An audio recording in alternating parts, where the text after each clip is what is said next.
Thank you very much. If you don't mind, I'll start and you can Go right ahead. finish up. Okay. I really appreciate your invitation to be here. I appreciate that we get the information out, because a lot of times things aren't necessarily come out in the proper way. Or, I'm not saying it's not written in the paper, because Deb has done a great job, especially in the editorial, trying to distinguish between county and city government. And a lot of times we'll hear, if you need a tax levy, why are you buying the Donwood property? Or why don't you go find your $16 million that was written about the paper? Or other things that are confusing the city government with the county government. So we do appreciate the opportunity to get facts out to you about what is happening in the city financing, which is not unlike many entities across the state, unfortunately. And we'll hear why in a moment. These are just some of the talking points I do want to cover tonight. But the biggest thing is there has not been a tax increase in Logan. It is at 1.5%. And it has been there since 1983. And you'll see in a future slide, we have the lowest income tax among any cities, entities in the area. And some of the things that are happening with our financial situation is the decreasing local government fund, which I'm sure you've read about. The state has this wonderful surplus of money, and a lot of it, they say, has been found at the backs of the cities and counties. So we'll see how that's decreasing. Loss of revenue, jobs. I hear Jim, that have been on finance for a long time, people talking about the good times of Goodyear and many other industries that have been here and have since left. So right now, the last few years, our income tax is our main revenue source for this general fund. We'll be discussing the general fund, but it's just kind of flatlined. And as you can guess, it's flatlined, but our expenses continue to increase. You have healthcare, which I know everybody, anyone who's working anywhere, understands how the healthcare has risen out of control. Wages and benefits. We've had increase in pension benefits that the employer needs to pay. So those are things that are out of our control. But another thing with the income tax revenue is Logan is like a bedroom community now. We have so many less jobs. We have more people driving to Lancaster, Pickerington, Columbus, and they're paying the taxes there. As it stands right now, Logan gives full credit to anybody who's paying income tax in another city. So they go to Lancaster and theirs is 1.75. They pay the 1.75 and we charge them nothing. But yet they come back and they live in our beautiful community. They use our services, our streets, our police, our fire, and we're not, as I say, obviously that revenue there is gone, and I don't know how that got on, I'll leave it there. Anyway, we're giving a full credit as it stands. And the expenses going up, and Jim can testify, he's been cutting budgets for many, many years, and how we've managed the last few years to get a balanced budget, because we do need to have a balanced budget, unlike some other governments. But we've been just taking a part of that cash carry forward, and it's depleting and depleting. And now that the local government funding is no longer there, our income tax revenue does have to take up a bigger portion of our expenses. And a very important item to note, you do not pay income tax on pension or retirement income. Only earned income will be taxed. And the general fund, and we'll go over in a few minutes a couple of the other funds, the general fund funds your safety forces, your police, your fire, administrative, cemetery, and the street department's expenditures. Besides, their wages now do come out of a different line item. That was one way we learned we could save money. But, so that's, but first of all, I thought I'd tell you how we arrive at a budget, so you understand a little bit about. In early October, I sent out to the supervisors expense sheets that ask for, the last few years, and then what they project they will need for the following year. Jim, as a good finance member, sends them right back and says, cut this, and they have. But at the same time they're doing that, I'm getting together the estimated revenue. So what I feel is going to be coming into the city in property taxes, income tax, and so forth, and for each different fund. But then in October, we sit down and we come up with this balanced budget, send it to legislation, so it has to go in front of council. They have, it's called the annual appropriation ordinance. It has by each department and each line on it. So how much street we use for utilities, how much street, and it's, everything is public also, so if you want to see it anytime. So every line item is there, and council approves it. And then during the year, you know, we have auditors come in, they do the gap conversion, they check our audit. We've been very proud to have good, clean audits. And so this is the checks and balances that is in effect. So your public funds are protected. But any kind of variation, if somebody says, hey, I don't have enough money there, I need more money in my fuel line item.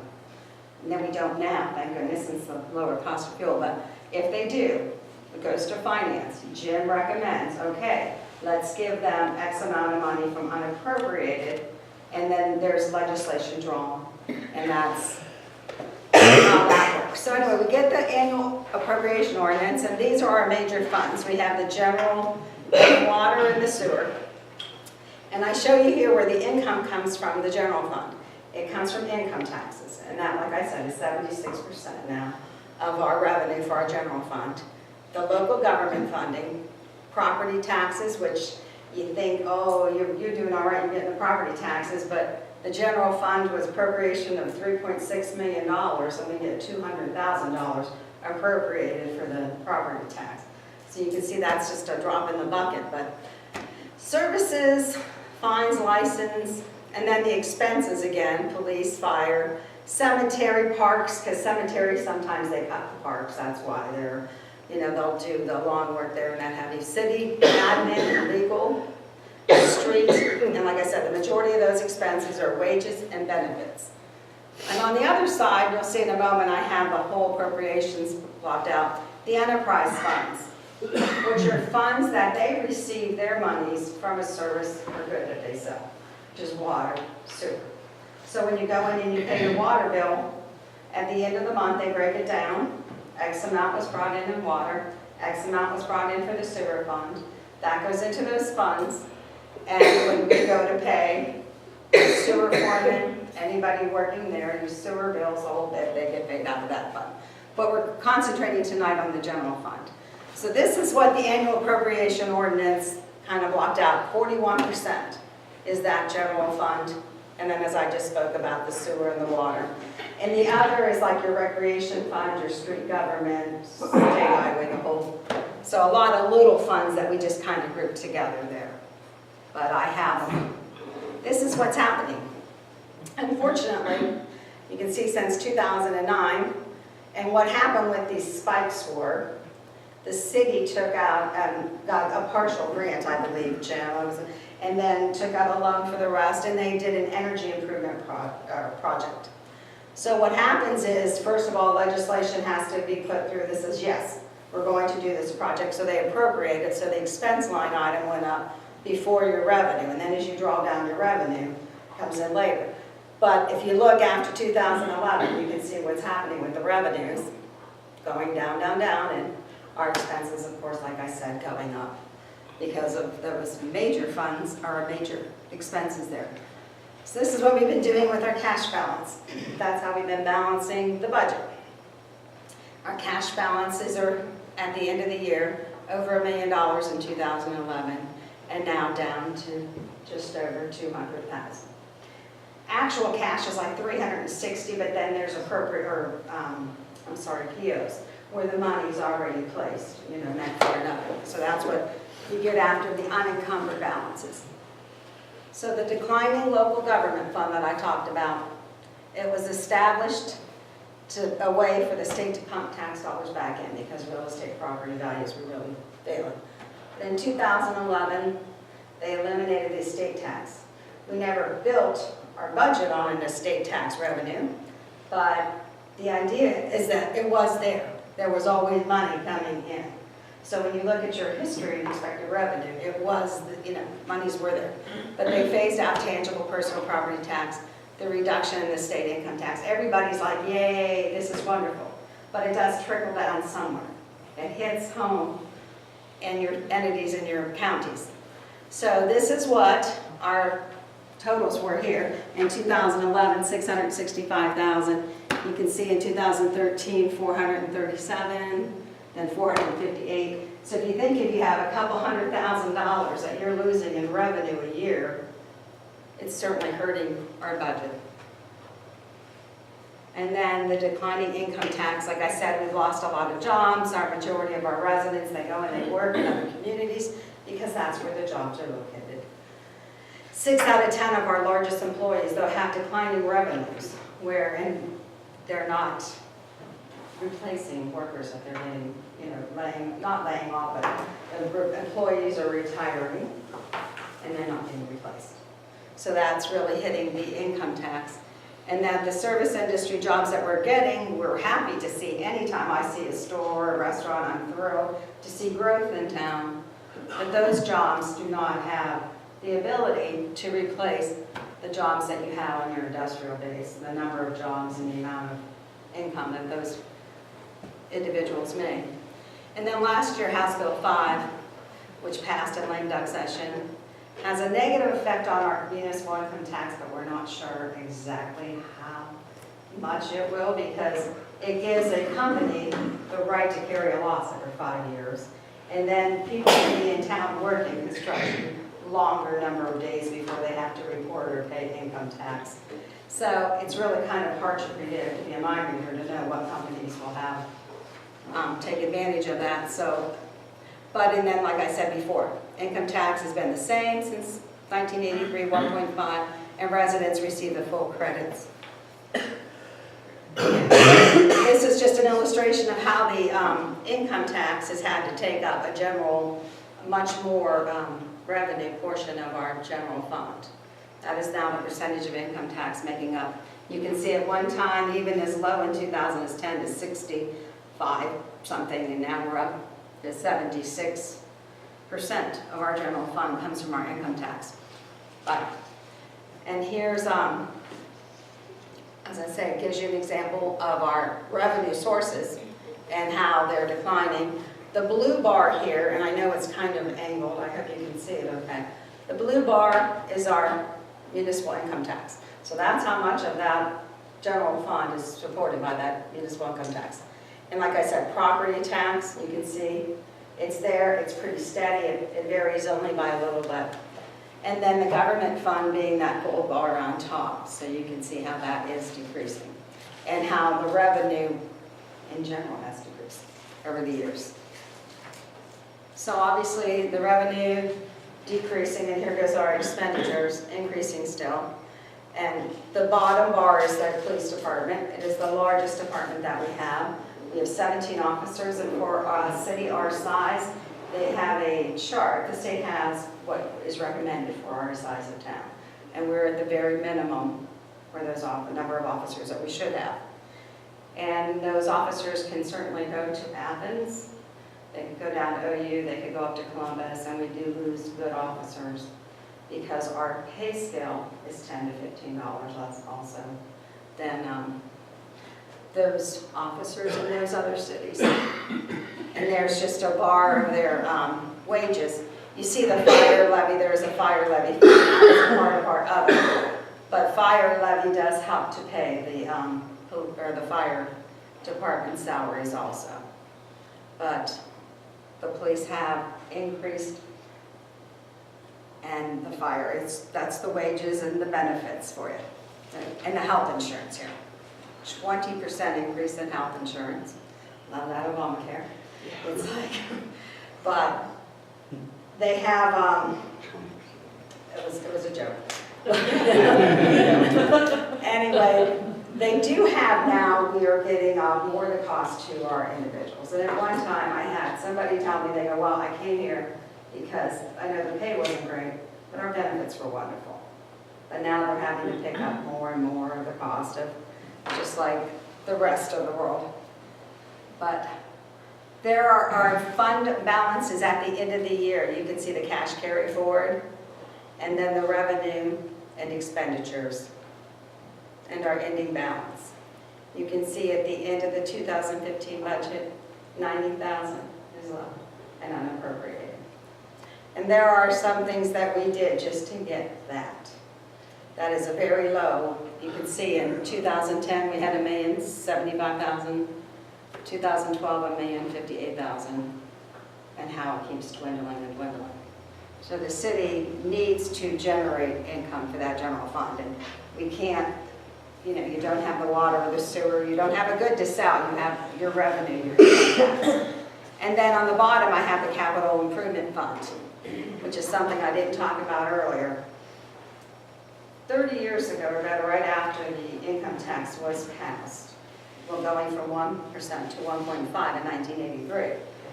The capital improvement fund, and it's for your infrastructure, your city, any purchases, paving projects, you know, really to keep up those big projects that you want done. 30 years ago, and it was 80-20, if I'm not 70-30. 70-30. 70% of our, income tax revenue went into the general fund, 30% into capital improvements. So you see how we were putting money in there for any big projects that needed done. You know, your trucks fail, whatever happens. Now, and I tell you what, I go to work, and half of the days that it's raining, if you walk into the back hallway, we have buckets just situated, so we need a new roof. Part of the capital improvement fund. But the capital improvement fund went from there to 80%, 20, and then 90, 10, and last year to get that fund, to get our books to balance, we went to 97.5% going into our general fund, and only 2.5% going into the capital improvement fund, which is like $60,000. The monies, the revenues look large going into that capital improvement fund because your paving grant is there. Any Safe Routes to School grants, that's where your grant monies would be also. So it looks like it's inflated, but those are actually grant monies in that bottom capital improvement fund. Other increases, and this is something, indigent defense. We pay for our, you know, people going in, we have one certain judge, I'm not going to mention names, but the police and our law director say, he will not take a plea. So, and then he says, will it be uncomfortable for you if you have to get an attorney? And so then we get an attorney. We'll pay for your attorney. So indigent, you know, defense has gone up. City pays for it. We have one police officer who goes, I don't want to arrest anybody because I know we're just going to have to pay for him there. And then, help us, if he has to go to prison, then we pay for his prison stay. And this is from, you can see from 2009 to 2014, 48,000 it's increased. We have a terrible, I have that in purple because this year I put it on the watch list. I've given it to Aaron because I'll give the foreman, you know, what the revenue's coming in. Are they coming in like you expected? And are your expenses where, you know, in hand? Where we had a supported prisoner bill last month for 24,000 plus. Wow. At that rate, he will be 180,000 over his budgeted amount. It is terrifying. If that doesn't change, it's going to bankrupt the city. It is terrifying. So, and these are some of those things that, now we do have people going and talking, and our law director, and you know, we have some things, but if it doesn't change, Jim's right, it will bankrupt the city. So, oh, I didn't think that, you can't see that well. So these are moves the administration's made. Can you see that okay? Deb, can you turn the light down a little bit more over there? Sorry about that. And on that, right there. Okay. Actually, these are moves that have taken place to reduce, that cover multiple administrations. This is not stuff that's happened in the last year. Some of it is, some of it's not happened in the last 4 years. Some of it started 10 years ago. So Yeah, they've been working on, it covers several different administrations of all different denominations. right. They closed the street garage a few years ago. They eliminated a supervisor position and a mechanic. We haven't replaced positions of 4 retirees in the last couple of years. Our street department's now down 2 positions. They had 4 people when they had the snows, 4 people. And that's, I mean, constantly going in those trucks. The cemetery is down 2 employees now. So they are down to 3. I know there have been comments about maybe the cemetery didn't look as good as you thought it could look. Well, that's 5 employees. Now they're down to 3 employees. But we negotiated a wage freeze for 2 years with the OC. They understood. When we went into negotiations, they said, oh, yeah, the city said they never said they always say they don't have money. And I just brought out the financial records, and our attorney said, well, this is probably the second best case I can ever say going in. This is proof positive, and they came back agreeing to a wage freeze. But the health care cost, we actually went with a consortium this year. We're praying on that went down 1%, so hopefully.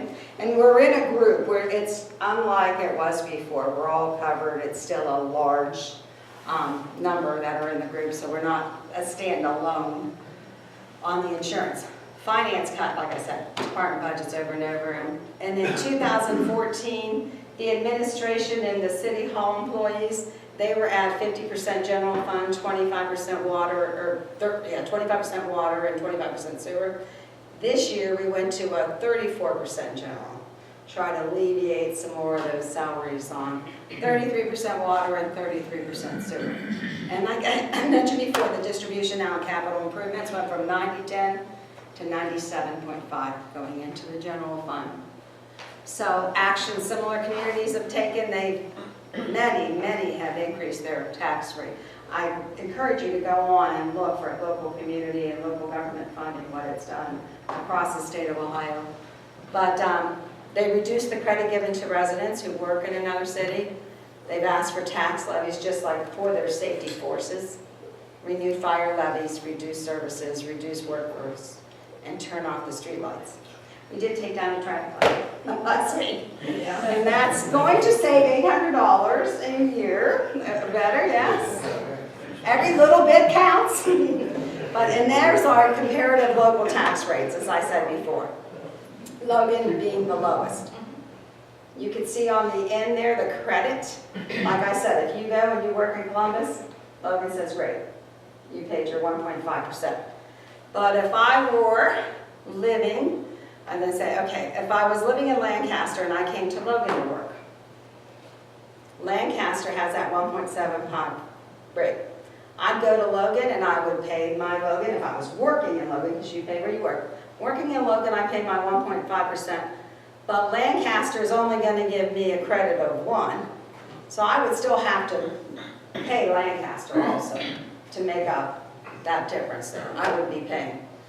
So it's, and if you look, Nelsonville is reducing theirs, I think they said like every year. They were at a full rate, went to 1.5, and now they're at 1. And Athens only gives it 1. Circleville actually passed their levy last November. Chillicothe had a 0.4 on their ballot last year, and they lost and had to close one of their fire departments, if you remember. So if you live in Columbus, it's 2.5, but they give you the full credit.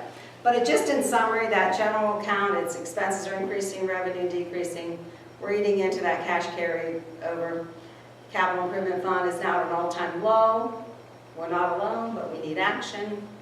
And please remember that if it's retirement or pension income, it's not taxable.